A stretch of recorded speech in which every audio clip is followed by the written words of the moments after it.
Hello everyone, this is Sunil Jagra. तो आज की इस वीडियो के अंदर हम करेंगे वन शॉट किसका डेरिवेशन का।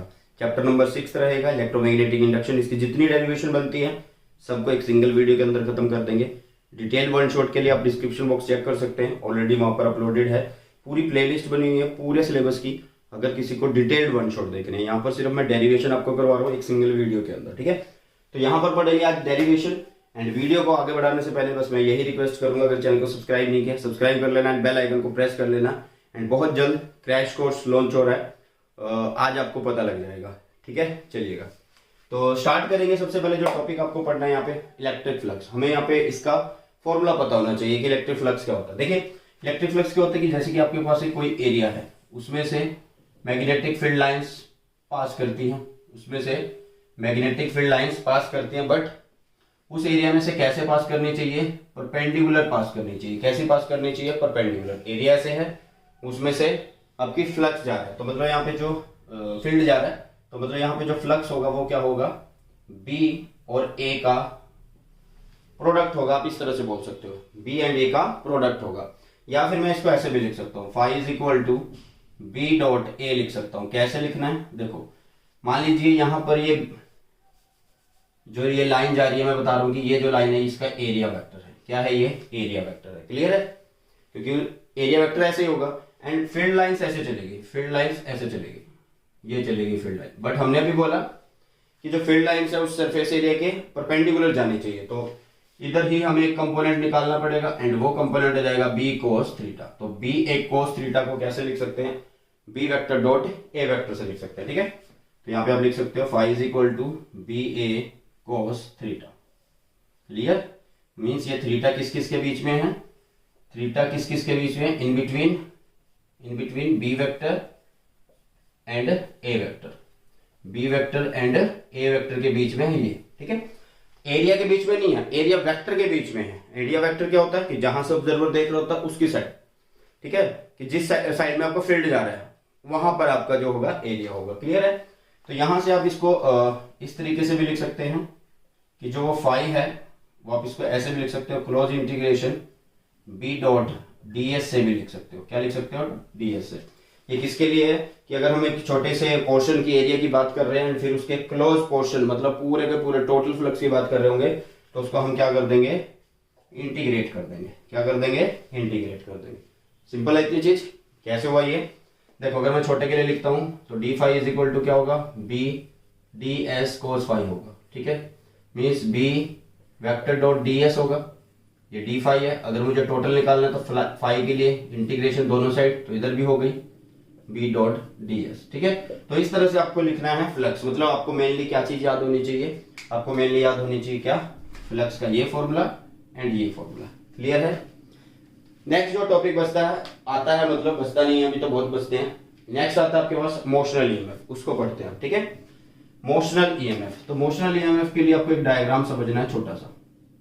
मोशनल ईएमएफ, मोशनल का मतलब मोशन की वजह से ईएमएफ बनेगा, आपके पास ये रहा मैग्नेटिक फील्ड। क्या है ये, मैग्नेटिक फील्ड है जो इस बोर्ड का जो प्लेन है उसके इनवर्ड परपेंडिकुलर है, अंदर जा रहा है। तो that's why I am making cross, ठीक है। क्रॉस क्या शो करता है कि फील्ड अंदर जा रहा है, या करंट की बात करें तो करंट अंदर जा रहा है, ठीक है। मतलब ये डायरेक्शन शो करता है। एंड इसके अंदर एक रेक्टेंगल लूप है इस तरह से, जिसमें ये एक ब्रांच है जिसको हम कंडक्टर बोलते हैं। क्या बोलते हैं, कंडक्टर बोलते हैं, जिसको ये है P एंड ये है Q, ठीक है। इसकी लेंथ कितनी है, इसकी लेंथ है L। कितनी लेंथ है इसकी, L लेंथ है। कितनी लेंथ है इसकी, L लेंथ है। एंड इस L लेंथ के बाद इसकी अगर यहां से यहां तक की डिस्टेंस की अगर हम बात करें तो ये है X, ये है P, ये है Q, ये है R एंड ये है S। क्लियर। यहां पर क्या हो रहा है कि जो ये PQ कंडक्टर है, ये कंडक्टर जो है वो मूवेबल है। कैसा है, ये मूवेबल है एंड ये विद वेलोसिटी v वेक्टर के साथ ऐसे चल रहा है, क्लियर है। इतनी चीज समझ में आई। चलिए इधर वाला डायग्राम इसको रब कर देते हैं, आगे चलते हैं।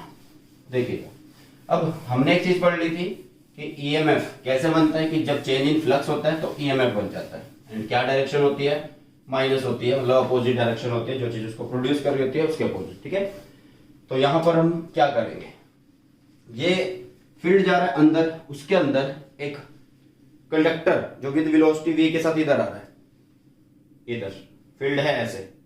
तो मतलब क्या हो रहा है कि जैसे जैसे ये आगे आ रहा है, जैसे जैसे ये आगे आ रहा है, तो जो ये एरिया बन रहा है किसका, रेक्टेंगल लूप का, तो ये कम होगा। कम होगा तो यहाँ पे चेंज इन फ्लक्स होगा। चेंज इन फ्लक्स हो रहा है तो इसका मतलब ईएमएफ इंड्यूस हो रहा है। ठीक है, तो हम सिंपली यहाँ पे क्या लिखेंगे कि EMF is equal to minus D phi by D T. तो is equal to minus D by D T. Phi कितना होगा, फाई, फाई कैसे लिखते हैं, फाई को हम लिखते हैं बी ए कोस थीटा से। कैसे लिखते हैं, B A cos theta. Theta कितना होगा, थीटा कितना होगा 0 डिग्री। क्यों, फील्ड अंदर जा रहा है, उसका एरिया वेक्टर भी उसी साइड है। ठीक है, तो दैट्स व्हाई थीटा इज 0। तो यहाँ पे cos 0 हो गया 1, तो बचा सिर्फ बी ए। एंड यहाँ पर मैं क्या कर रहा हूँ कि ई के साथ माइनस बी को बाहर लेके आ रहा हूँ, अंदर सिर्फ किसको छोड़ रहा हूँ, मैं ए को छोड़ रहा हूँ, एरिया को। ऐसा क्यों, क्योंकि बी तो कांस्टेंट है, जो रेक्टेंगल लूप का एरिया वो चेंज हो रहा है, तो लिख दिया। अब यहाँ पर एक चीज देखो, यहाँ पर एक चीज देखो, ऊपर क्या है एरिया, नीचे क्या है टाइम, यही है ना। तो अभी एरिया को लिखते हैं। एरिया को कैसे लिख सकते हैं, एरिया ये है x, ये है l, तो lx से लिख देंगे क्या, एरिया। तो यहाँ पे हो गया E is equal to minus B D by D T, A is L X. ठीक है, एंड अब फर्दर सोचो कि एल एक्स में से कौन सी चीज वेरिएबल है। भैया ये ऐसे चल रहा है, ये ऐसे चल रहा है, तो यहाँ पर जो x है वो चेंज हो रहा है, l चेंज नहीं हो रहा। ठीक है, ठीक है, तो यहाँ पर देखिए इसका मतलब l को बाहर रख लेते हैं, तो माइनस बी, l बाहर आ गया, dx बाय dt हो गया। क्लियर। अब देखो मैं यहाँ पे क्या लिख रहा हूँ कि dx बाय dt मतलब change in displacement with respect to time. तो ये क्या हो गया, स्पीड हो गई, वेलोसिटी हो गई। ठीक है, तो बट इसको मैं माइनस dx बाय dt को भी लिखता हूँ, माइनस dx बाय dt को क्या लिखता हूँ, v लिखता हूँ। क्यों लिखता हूँ, क्योंकि हर बार जब ये रोड इधर आ रही है तो डिस्टेंस जो है वो कम हो रहा है, डिक्रीज हो रहा है, तो that's why minus dx by dt v हुआ। तो इस फॉर्मूले में जब रखेंगे तो e की वैल्यू कितनी आ गई, बी एल वी आ गई। ये होता है हमारे पास क्या, मोशनल ईएमएफ। क्या होता है ये, मोशनल ईएमएफ होता है। क्लियर है, जल्दी से इसको नोट करो, जल्दी से इसको नोट करो, फिर इसको एक दूसरे तरीके से भी समझते हैं, इसको एक दूसरे तरीके से भी समझते हैं। ठीक है, अब यहां पर एक चीज देखिएगा, क्या हो रहा होगा कि जब ये रोड इधर आ रही है, अब रोड के अंदर जो कंडक्टर है वो तो उसके अंदर चार्ज पार्टिकल तो होंगे, क्या होंगे, इसके अंदर क्या होंगे, इसके अंदर चार्ज पार्टिकल होंगे, जिसको मैं क्यू बोल रहा हूं। तो इसका मतलब जो चार्ज पार्टिकल हैं वो विद वेलोसिटी v के साथ इसमें मूव कर रहे हैं मैग्नेटिक फील्ड में, तो इन चार्ज पार्टिकल के ऊपर क्या लग रही होगी, फोर्स लग रही होगी। तो एफ बी वी, v किधर है, मेरी साइड है, एंड जो आपका b है मैग्नेटिक फील्ड वो अंदर जा रहा है और b इधर है। तो देखो नीचे की तरफ चली गई ना, ये अंगूठा कहाँ चला गया, नीचे की तरफ। मतलब जो इस पे फोर्स लगी है इस पार्टिकल पे वो नीचे की तरफ लगी। क्यों लगी फोर्स, सिंपल हमने पढ़ा हुआ है कि मैग्नेटिक फील्ड के अंदर जब कोई चार्ज पार्टिकल होता है तो उस पर फोर्स लगती है। वो फोर्स कितनी होती है, वो फोर्स कितनी होती है, वो फोर्स होती है आपके पास F is equal to Q V B sine theta होती है। F is equal to Q V B sine theta, and theta कितना हुआ यहाँ पे, V ऐसे आ रहा है, मैग्नेटिक फील्ड अंदर ऐसे है, क्योंकि यहाँ पे जो थीटा है वो V एंड B के बीच में है, तो B तो अंदर है, वेलोसिटी इधर है। देखो ये ऐसे है, कनेक्टर उसको ऐसे खींच के ला रहे हैं, मतलब वेलोसिटी ऐसे चल रही है ना, तो V आपका ऐसे है, ये चीज समझे। एंड B जा रहा है आपका अंदर, अंदर जा रहा है, तो देखो उनके बीच में एंगल कितना हुआ, 90 डिग्री। तो दैट्स वाई हम यहाँ पे क्या लिखेंगे, theta is equal to 90 degree, and यहाँ पे हमारे पास क्या आ जाएगा, F is equal to Q V B, and sine 90 हो गया 1। अब आपके पास आ चुका है फोर्स। ये फोर्स कौन सी है, ये किसके ऊपर लग रही है, इन चार्ज पार्टिकल के ऊपर लग रही है। ठीक है, मतलब अब आप वो रोड को ऐसे लेके आ रहे हो बट चार्ज पार्टिकल ऐसे जाना चाहते हो, तो मतलब चार्ज पार्टिकल को P से Q जाने के लिए हमें क्या करना पड़ेगा, मतलब सोर्स क्या करेगा, वर्क डन करेगा। तो वो वर्क डन हम कैसे लिखेंगे, वर्क डन क्या होता है, force into displacement, displacement is this L, तो L हो गया, एंड F कितना है, Q V B, साथ में है यहाँ पे L। बट ये W है। अगर हम EMF की बात करें तो EMF क्या होगा, W बाय चार्ज होगा। तो W कितना है, QVBL, QVBL अपॉन Q। तो Q से Q कैंसिल, आपके पास E की वैल्यू कितनी आ गई, E की वैल्यू आ गई BVL आ गई। E की वैल्यू कितनी आ गई आपके पास, BVL आ गई। ठीक है, तो ये हुआ आपका मोशनल EMF। दोनों केस हमने कर लिया, मतलब जो आपका पहला केस था वो, एंड ये दूसरा आपका एनसीईआरटी में दिया हुआ था, तो दैट्स वाई इसको भी करवा दिया गया है। ठीक है, तो ये है आपका मोशनल EMF। लेकिन यहां पर ये रोड थी, जो ये रोड ये मूव कर रही थी ऐसे, ठीक है, लेकिन अगर ये रोटेट करने लग जाए फिर क्या होगा, तो वो केस करते हैं। उस केस में देखते हैं कि क्या आंसर आपके पास आता है। ठीक है, उस केस में करते हैं कि आंसर क्या आएगा। अगर रोड रोटेट कर रही होगी तो देखिएगा, उसको भी बड़े आसान तरीके से करते हैं। अगर रोड क्या करेगी, रोटेट करेगी, तो सबसे पहले हम यहाँ पे क्या करेंगे, मैग्नेटिक फील्ड बना लेंगे। मैग्नेटिक फील्ड बना लिया। ये इस मैग्नेटिक फील्ड के अंदर एक रोड जिसकी लेंथ कितनी है, जिसकी लेंथ है स्मॉल एल, जिसकी लेंथ कितनी है, स्मॉल एल है, जिसका नाम क्या है, PQ है। वो क्या कर रही है, रोटेट कर रही है। जैसे कि ये है रोड आपके पास इस तरह से, ये रोड है ऐसे, समझे, ये रोड है इस तरह से। ठीक है, ये है P, ये है Q इसका सिरा, एंड लिख दिए, एंड ये है इसकी लेंथ L। ये विद एंगुलर वेलोसिटी मूव कर रही है, और सॉरी रोटेट कर रही है। तो यहां पर ये क्या करेगी, एक इस तरह से सर्कल बनाएगी। क्या करेगी, एक सर्कल बनाएगी मैग्नेटिक फील्ड के अंदर। थोड़ा सा और बना देते हैं, क्लियर। मान लीजिए ये ऐसे घूम रही है एंगुलर वेलोसिटी ओमेगा के साथ। अगर ये ऐसे घूम रही है एंगुलर वेलोसिटी ओमेगा के साथ, तो कॉमन सी बात है कि इस रोड के अंदर EMF जनरेट होगा। क्यों, क्योंकि जो ये एरिया स्वेप्ट करेगी रोड, वो क्या होगा, हर बार चेंज हो रहा होगा। वो क्या हो रहा होगा, हर बार चेंज हो रहा होगा। तो that's why area swept by the conductor means PQ road is changing. तो अगर एरिया चेंज हो रहा है तो इसका मतलब उसके साथ लिंक होने वाला फ्लक्स भी चेंज है। अगर फ्लक्स चेंज हो रहा है तो EMF इंड्यूस होगा। तो लिखते हैं according to Lenz law E is equal to क्या होता है, minus d phi by dt, and phi क्या होता है, BA cos थीटा।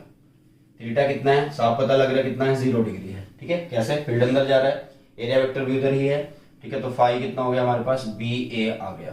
ठीक है, तो लिखेंगे यहाँ पे E is equal to minus d by D T, phi is BA। क्या चीज चेंज हो रही है, एरिया चेंज हो रहा है, तो DA बाय dt हो गया। क्लियर है, DA बाय dt।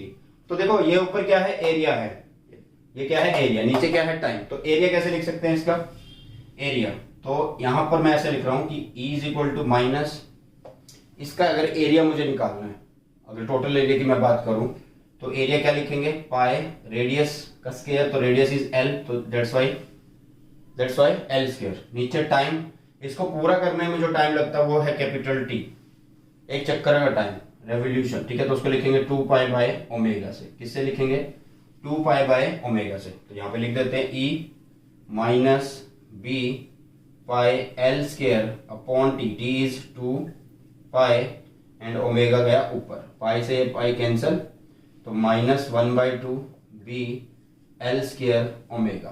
तो ये हो आपके पास EMF इंड्यूस करने का तरीका किसके अंदर, जब कोई रोड मूव कर रही होगी। ठीक है, एंड दूसरी बात कि ओमेगा को हम कैसे लिख रहे हैं, 2 पाई बाय टी से लिख रहे हैं, तो इसको हम 2 पाई फ्रीक्वेंसी भी लिख सकते हैं।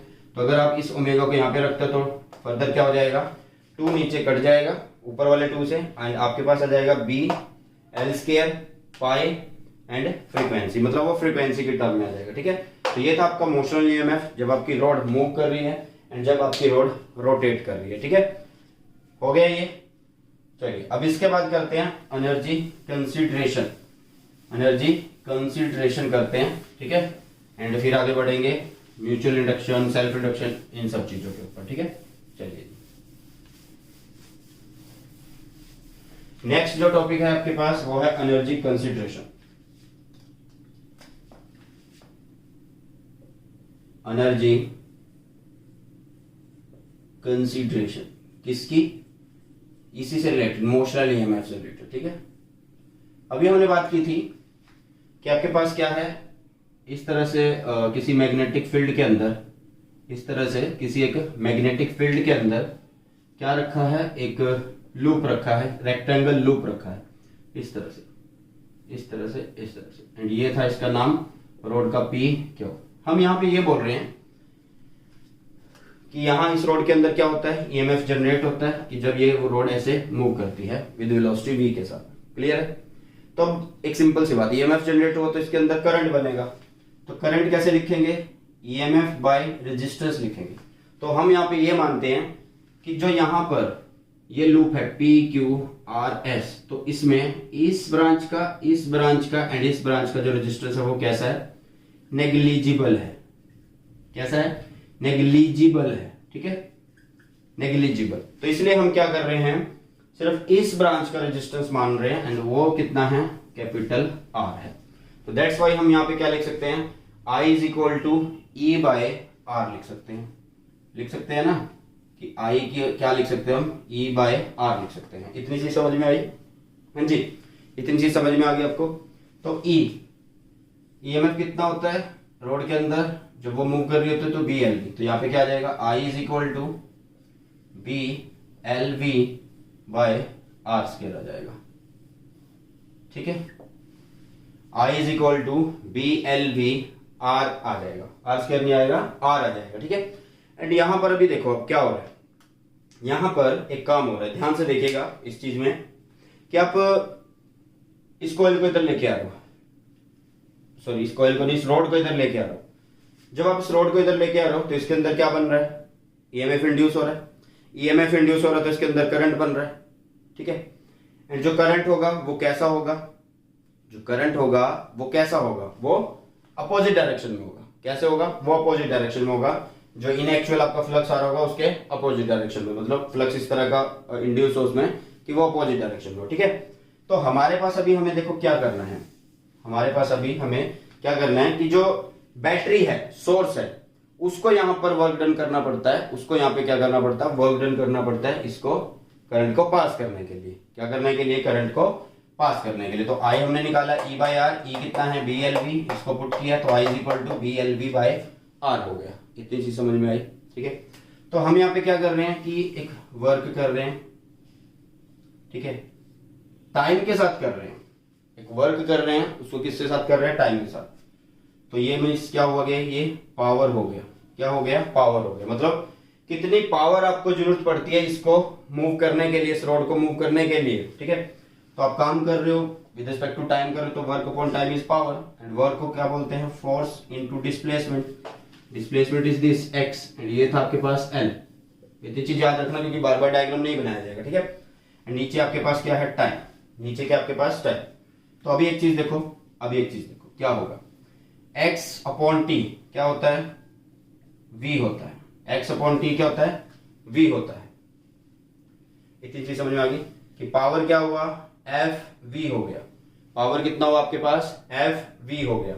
तो लिख देते हैं power is F V, F we.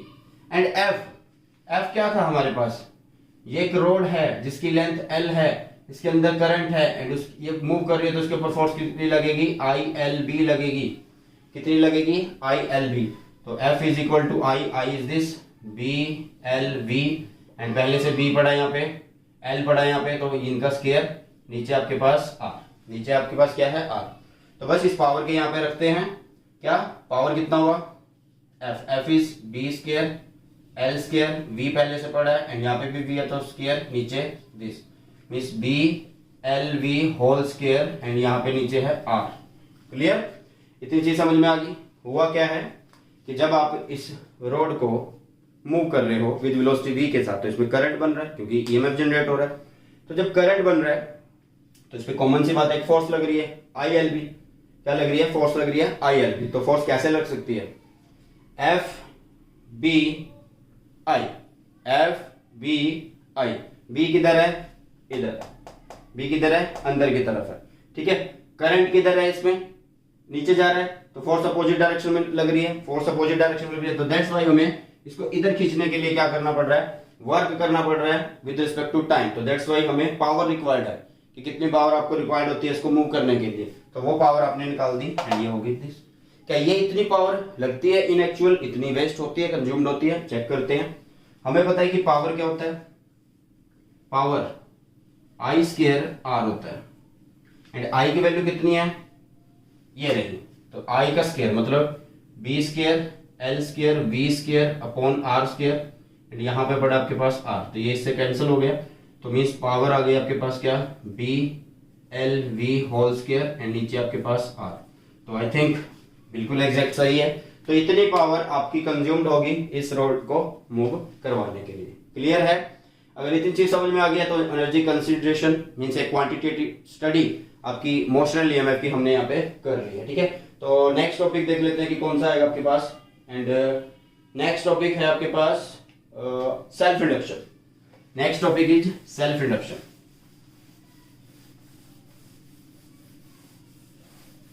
देखिएगा, सेल्फ इंडक्शन करते हैं नेक्स्ट।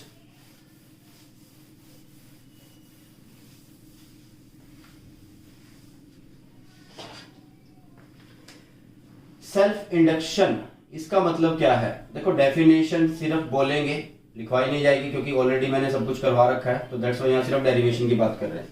सेल्फ इंडक्शन मीन्स मतलब आपके पास ये आप ऐसे बोल सकते हो कि ये एक कॉइल की प्रॉपर्टी होती है जो क्या करती है कि जब किसी कॉइल में से सोलेनॉइड में से करंट जाता है तो वो ग्रोथ करता है, तो उसकी ग्रोथ को डीके करना किसके द्वारा, कॉइल के द्वारा अपने आप, इटसेल्फ। ठीक है, बाय इटसेल्फ, तो वो होता है सेल्फ इंडक्शन। उस फिनोमिना को बोलते हैं सेल्फ इंडक्शन।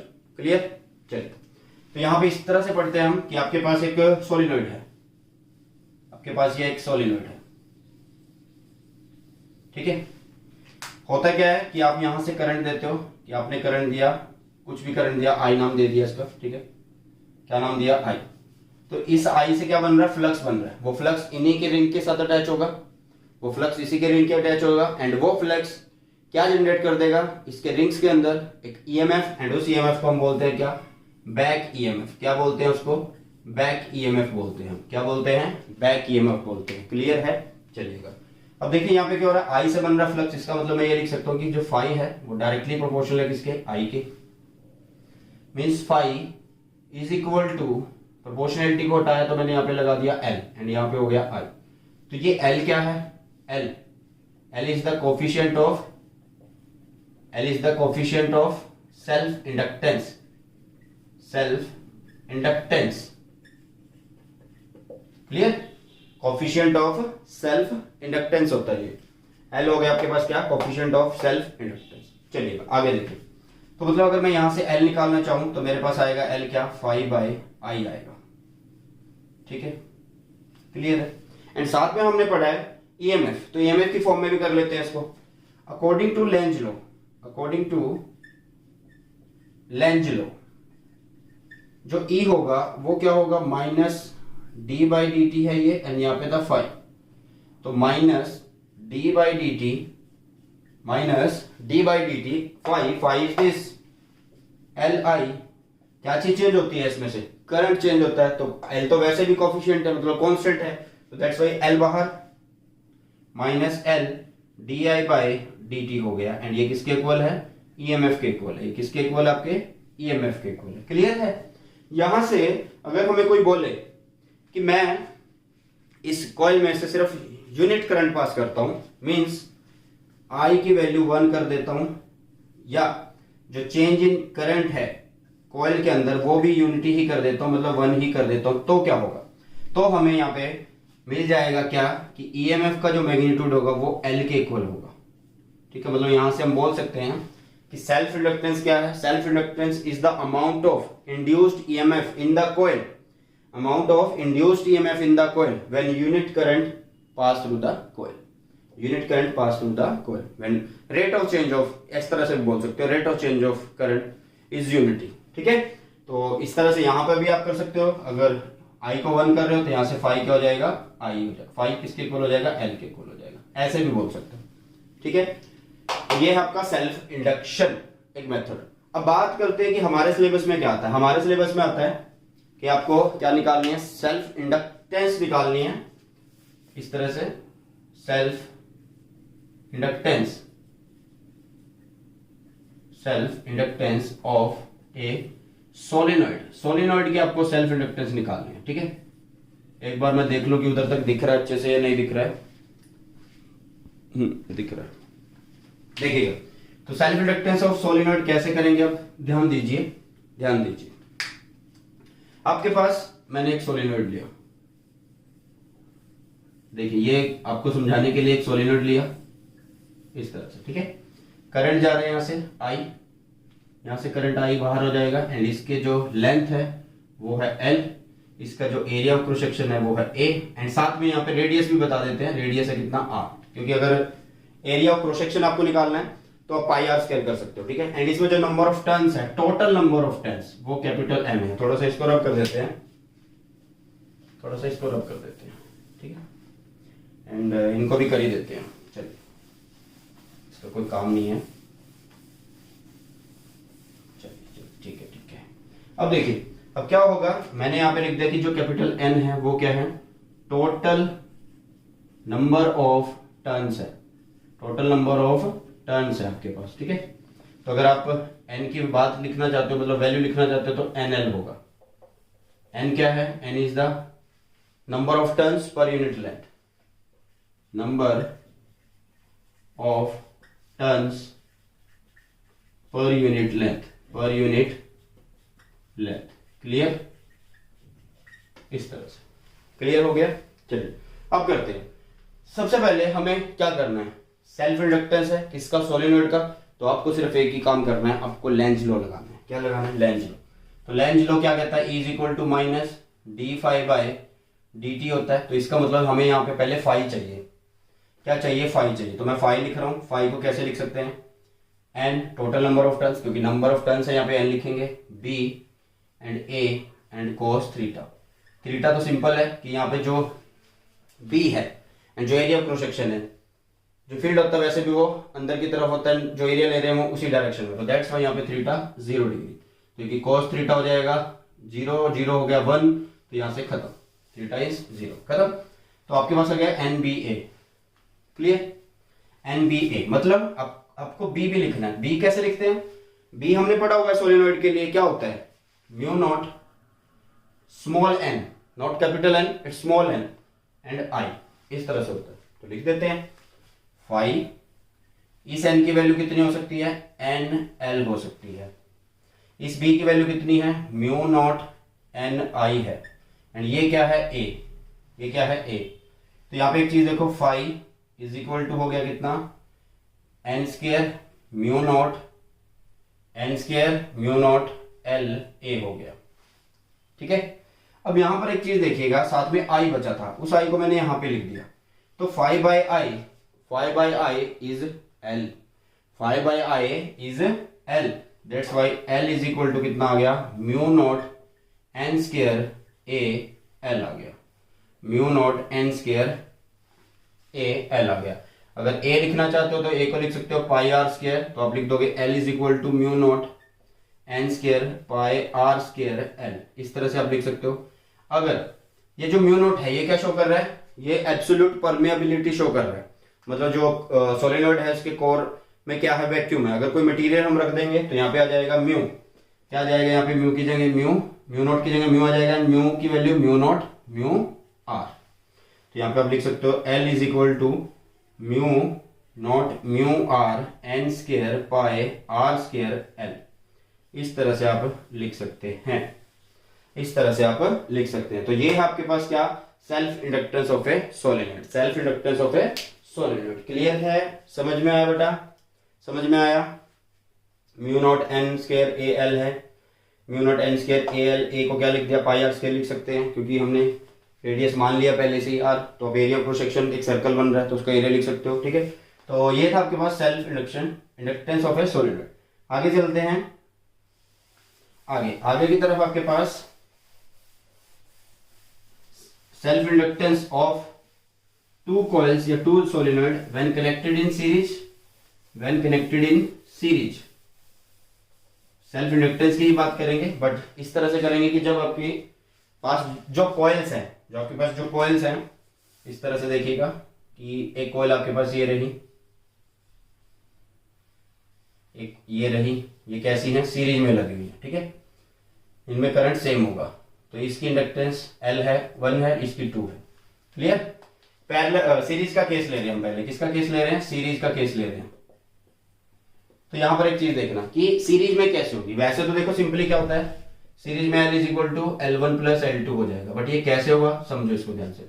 मैंने तो हमेशा आपको एक ही चीज बोली है कि जब भी कॉम्बिनेशन करो तो कौन सी चीज सेम रहती है, कौन सी डिवाइड रहती है, बस उसको पकड़ लो, ठीक है। यहाँ पे कौन चीज डिवाइड है कि यहाँ पर ईएमएफ अलग होगा, यहाँ पर ईएमएफ अलग होगा, इस तरह ही होगा। तो मतलब total EMF is E1 plus E2 and E की वैल्यू क्या होती है, minus L DI by D T, minus L DI by D T होती है, ठीक है, minus L DI by D T. इसकी क्या होती है, minus L1 DI by D T, plus है बट इसके लिए minus, minus L2 DI by D T. Clear.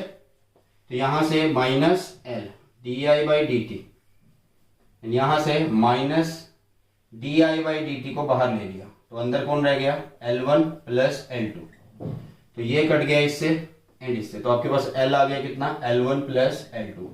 L कितना आ गया आपके पास, L1 प्लस L2। तो आप सिंपली बोल सकते हो इन केस ऑफ सीरीज, जब आपकी कॉइल कैसी हो, सीरीज में हो, तो उनके बीच में जो इंडक्टेंस का रिलेशन होता है वो इस तरह से होता है, मतलब समेशन आपको करनी होती है, ठीक है।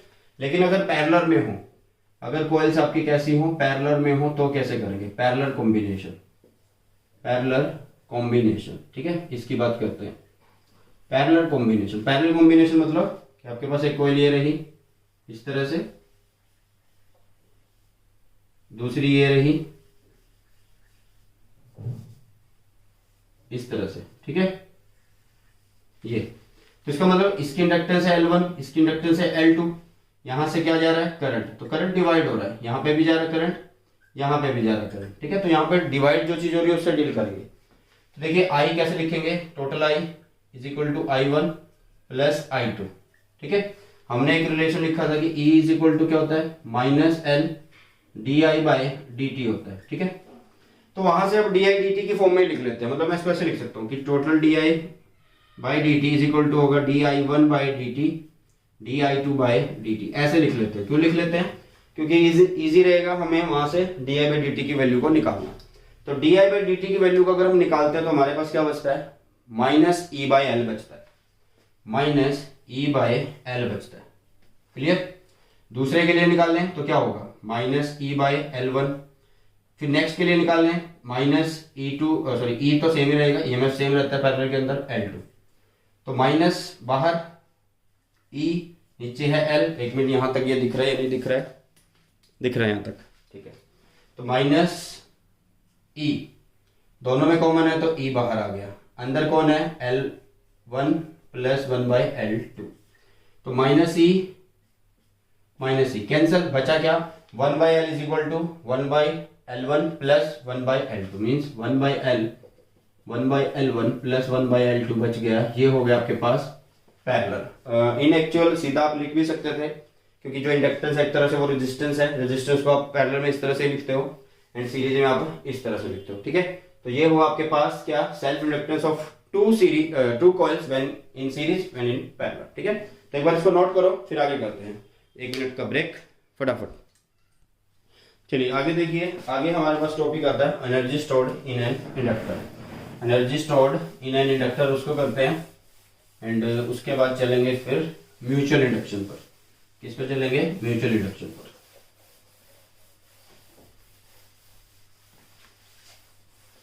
देखिए, तो नेक्स्ट टॉपिक जो है वो आता है energy stored in an inductor. Energy stored in an inductor, कि एक इंडक्टर के अंदर कितनी एनर्जी स्टोर्ड होती है, ठीक है। एक इंडक्टर के अंदर कितनी एनर्जी स्टोर्ड होती है, हमने अभी पढ़ा एक सोलेनॉइड एक कॉइल, जिसमें क्या होता है कि इस तरह से ये जो सोलेनॉइड है इसके अंदर करंट जाता है, इसके अंदर क्या जाता है, करंट, यहां से करंट बाहर, ठीक है। अभी यहाँ पे क्या हो रहा है कि मान लीजिए आपने यहाँ पे कोई सोर्स लगा दिया, क्या लगा दिया, कोई सोर्स लगा दिया, तभी तो करंट जा रहा है ना, यहाँ से तभी तो करंट जा रहा है। क्लियर है। तो यहाँ पे ये करंट क्या करता है, ग्रोथ करता है, क्या करता है, ग्रोथ करता है। तो इस करंट की ग्रोथ को डीके कर देता है कौन, कॉइल, जिसको हम सोलिनॉइड बोल रहे हैं। कैसे करता है, बाय इटसेल्फ, अपने आप से। क्या करता है ऐसा, ये बैक ईएमएफ बनाता है। क्या बनाता है, बैक ईएमएफ।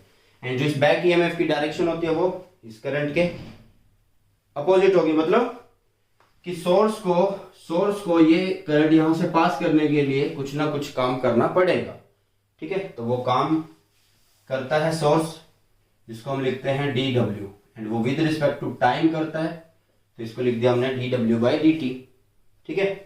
एंड अभी देखिए यहां पर मैं क्या लिख रहा हूं, डब्ल्यू का मतलब क्या होता है, देखिए डब्ल्यू का मतलब क्या होता है कि W means V into Q, इस तरह से v into Q means e into Q भी लिख सकते हो।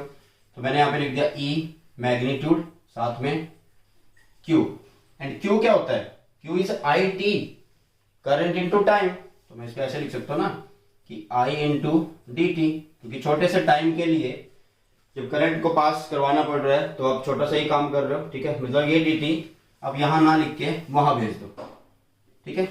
अब ये डी टी यहां ना लिख के वहां पे भेज दो, तो ये हो गया आपके पास आई डी टी।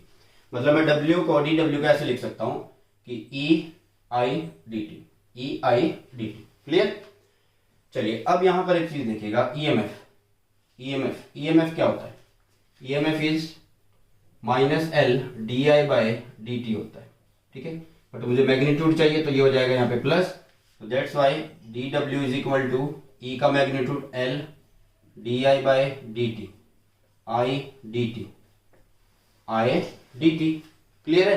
तो सिंपल सा है, कट गया ये, तो डी डब्ल्यू कितना हुआ, एल आई डी आई। तो मुझे अब टोटल वर्क डन निकालना है, तो टोटल के लिए इंटीग्रेशन दोनों side, zero work total work, zero current total current is I. यहां से डी डब्ल्यू बन जाएगा डब्ल्यू, यहां से क्या होगा, एल बाहर आ जाएगा, इंटीग्रेशन करेंगे आई डी आई की, जीरो से आई, तो ये बन जाएगा आपके पास एल। एंड जनरल फॉर्मूला क्या होता है इंटीग्रेशन का, एक्स एन डी एक्स हो, तो वो क्या बन जाता है, अगर एक्स एन डी एक्स हो, इसकी इंटीग्रेशन कर रहे तो क्या लिखेंगे, X N plus one upon N plus one लिखेंगे हम, ठीक है। तो यहाँ पे क्या हो जाएगा, I square by two, and उसके ऊपर लिमिट कितनी है, जीरो से I, means one by two L I square is the work done, total work done.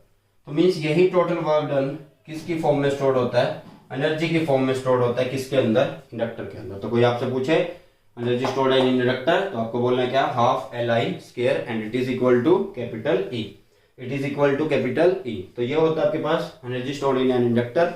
अब करते हैं म्यूचुअल इंडक्शन। क्या करते हैं, म्यूचुअल इंडक्शन करते हैं, ठीक है। तो इसको एक बार जल्दी से देख लो फटाफट।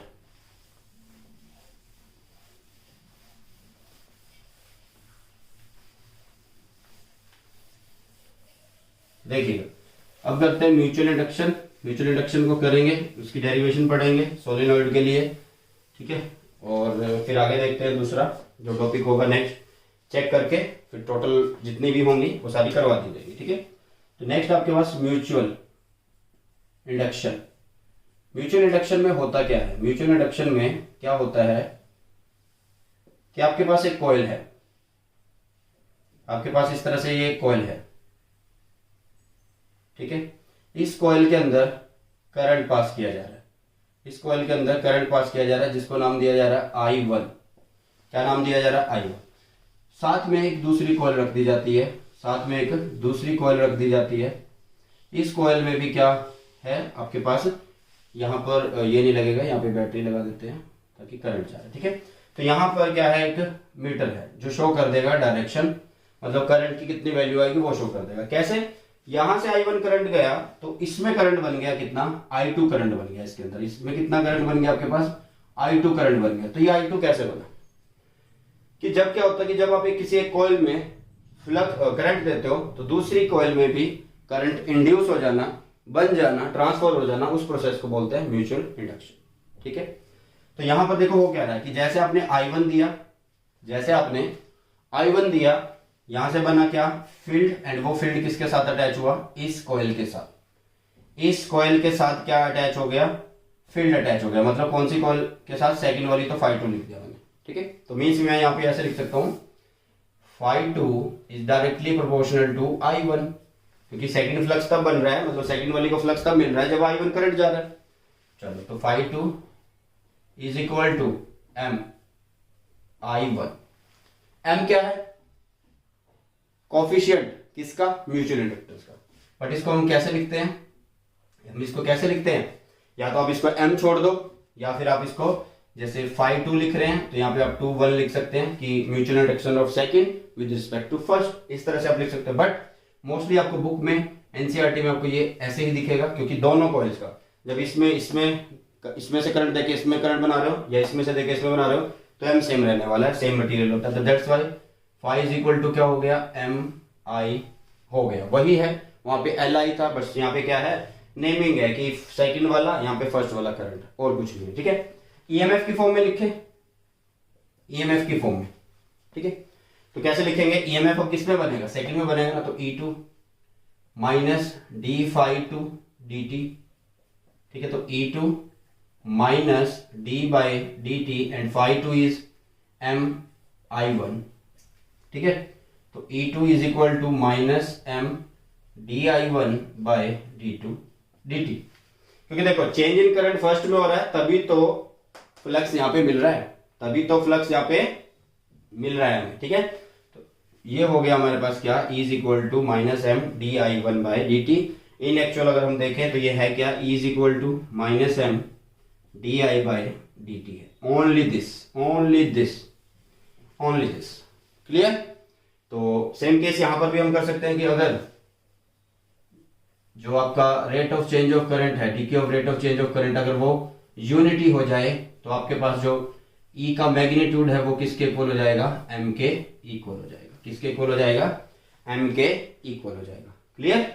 तो ये होता है आपके पास म्यूचुअल इंडक्शन। अब बात करते हैं mutual induction of two solenoid. Mutual induction of two solenoid की बात करेंगे। ठीक है, चलिए।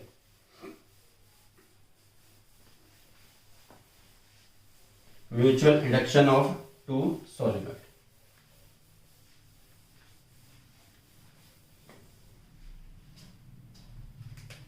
Mutual induction of two solenoid. तो यहां पर हम सबसे पहले सोलेनॉइड बना लेते हैं, दो सोलेनॉइड। ठीक है, थोड़ा सा इस तरह से बनाएंगे कि ऐसे ये रिंग है, ये इंक्रीज होती जा रही है, बट इंक्रीज नहीं करनी है आपको, ये इंक्रीज नहीं करनी है ये। ठीक है, इसको ऐसे करना है, ऐसे। ठीक है, तो यहां से आपको ये ऐसे बनानी है,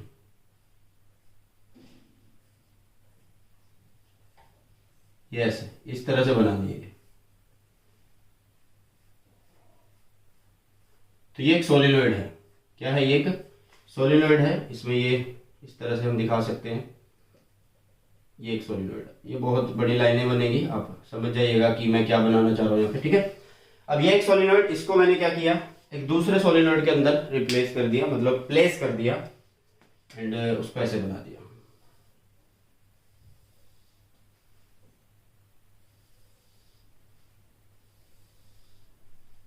ऐसे, यस यस यस। ठीक है, एंड यहां से ऐसे शो कर दो।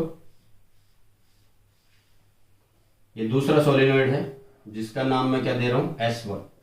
ये S1 सोलेनॉइड है, या S2 बोल दो, S2 या S1 कुछ भी बोल सकते हो। ये S2, ये S1। इसका ये एक्सिस दोनों का कॉमन है। ठीक है, तो जो अंदर वाला है उसका रेडियस कितना है? R1 है। जो बाहर वाला है उसका रेडियस कितना है? R2 है।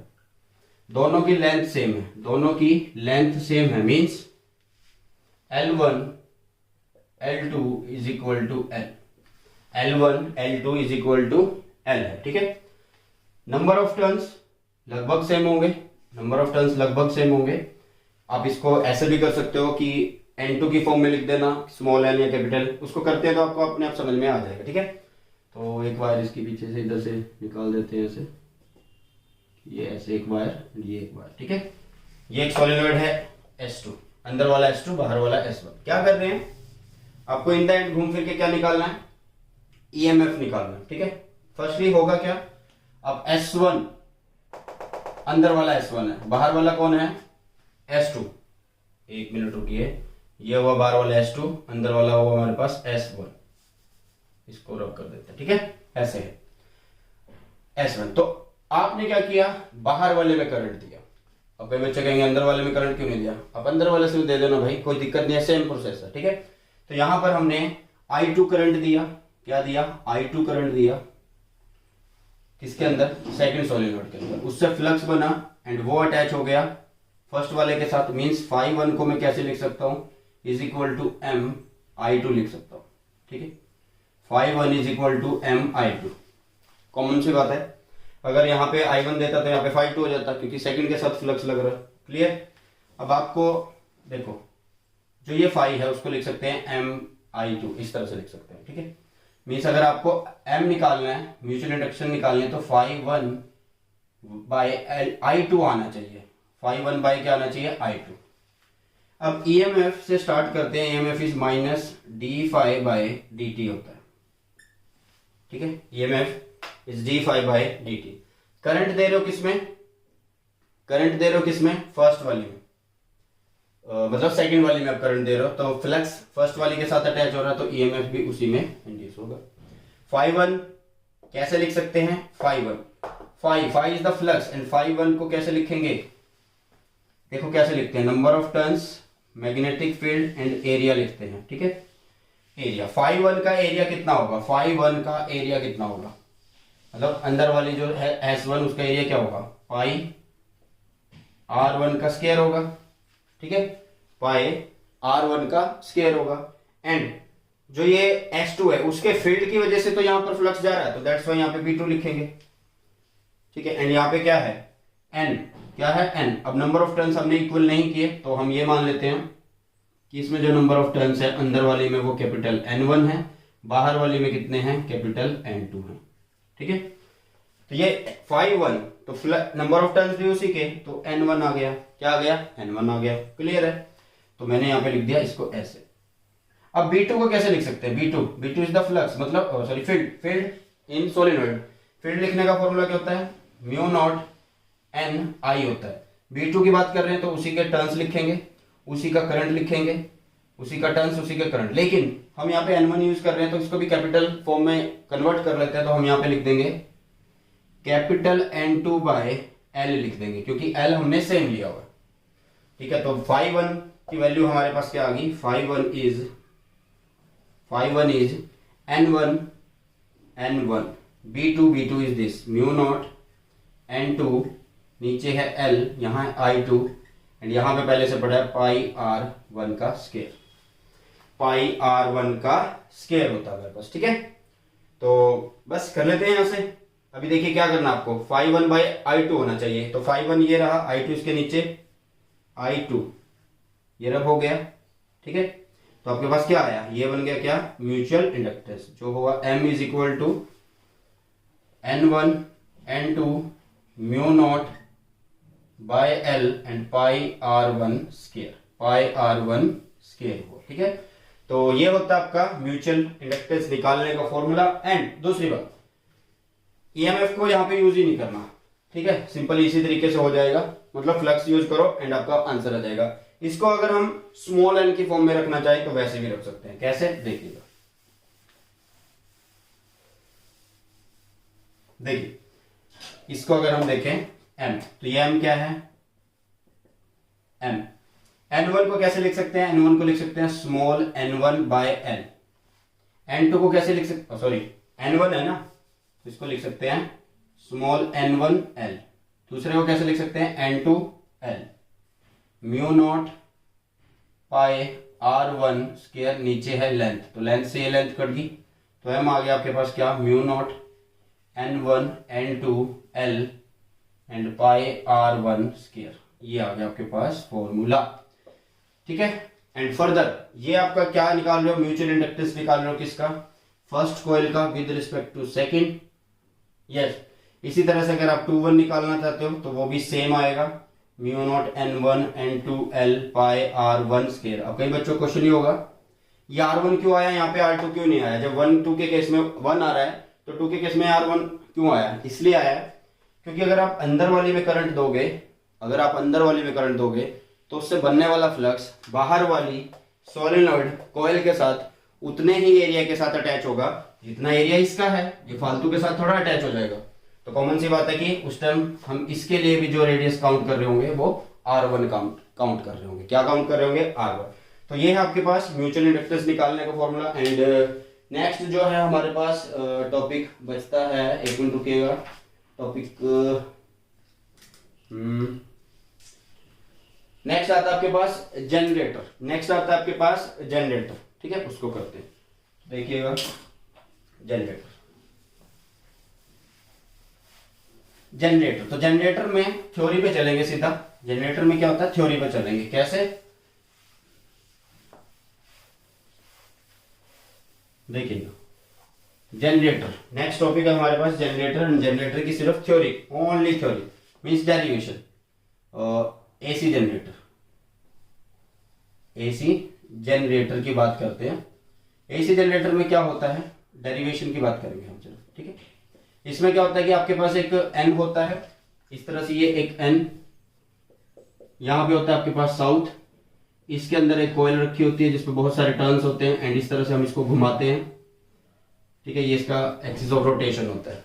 तो इन द एंड आपको क्या बोलना है कि ये एक एन, ये एक एस, इसके बीच में कॉइल है, उसको आप घुमा रहे हो। तो इसके कॉइल के अलग अलग एंगल पर, इस पोजीशन पर, इस पोजीशन पर, मतलब जब कॉइल ऐसे है, ऐसे है, ऐसे है, ऐसे है, तो हर एक पोजीशन पर जो लिंक होगा फ्लक्स, जो फ्लक्स लगेगा इसके साथ चेंज होगा, वो कैसा होगा? वेरिएबल होगा। वो कैसा होगा? वेरिएबल होगा, ठीक है। कि यहाँ पे ऐसे जब है कोयल तो कितना पास हो रहा है, ठीक है, हम क्या लिखते हैं? Phi is equal to B dot A. तो एरिया वेक्टर कोयल का ऊपर, बी जा रहा है उधर, तो 90 हो गया, तो मतलब इस पोजीशन में 0, इस पोजीशन में क्या, इस पोजीशन में क्या एंड इस पोजीशन में क्या, तो पोजीशन पे डिपेंड कर रहा है। तो यहां पर हम क्या लिखेंगे? ईएमएफ को लिखेंगे। एंड ईएमएफ कैसे लिखेंगे? E is equal to minus D phi by D t लिखते हैं according to Lenz law. And phi की वैल्यू क्या होगी? Phi is N B A cos theta, and theta क्या? Omega t. थीटा क्या? Omega t. मतलब जो यहाँ पे एंगल है वो क्या? एंगुलर डिस्प्लेसमेंट की बात कर रहे हैं ना, तो एंगुलर वेलोसिटी इनटू टाइम हो गया। तो मतलब फाई हम क्या लिखेंगे? N B A cos omega T. तो इसको यहां पे रखते हैं E minus D by D T N B A cos omega T. Clear? तो E is equal to minus क्या है? भी एंगल चेंज हो रहा है, एंगल पोजीशन की वजह से जो है फ्लक्स चेंज हो रहा है, तो दैट्स वाई, मतलब वो टाइम के रिस्पेक्ट में, तो इसको हम अंदर रख लेंगे, बाकी को बाहर। एन बी ए डिफ्रेंशिएशन किसकी? कॉस ओमेगा टी की। तो माइनस एन बी ए डिफ्रेंशिएशन अगर हम कॉस ओमेगा टी की करते हैं तो वो होगी माइनस, तो दैट्स वाई यहाँ पे plus sign omega T, and इस एंगल की करेंगे ओमेगा टी की तो ओमेगा बचेगा, ठीक है। तो मतलब आपके पास ईएमएफ आ गया जो कि क्या है? N B A omega sine omega T, ठीक है। तो हम एक चीज यहां से चेक कर सकते हैं कि अगर यहाँ पे मैक्सिमम ईएमएफ कितना इंड्यूस होता है, कि ईएमएफ की वैल्यू मैक्सिमम कब है, वो अगर हम चेक करें तो वो कैसे हो सकती है कि अगर साइन ओमेगा टी कितना हो? 1 हो जाए, मींस जो थीटा है वो 90 हो जाए, ये कहना चाह रहे हैं ना। तो अगर ये 1 हो गया तो आपके पास जो E की वैल्यू होगी वो मैक्सिमम हो जाएगी, मैक्सिमम को हम लिखते हैं E नॉट से, तो एन बी ए ओमेगा बचेगा, ठीक है।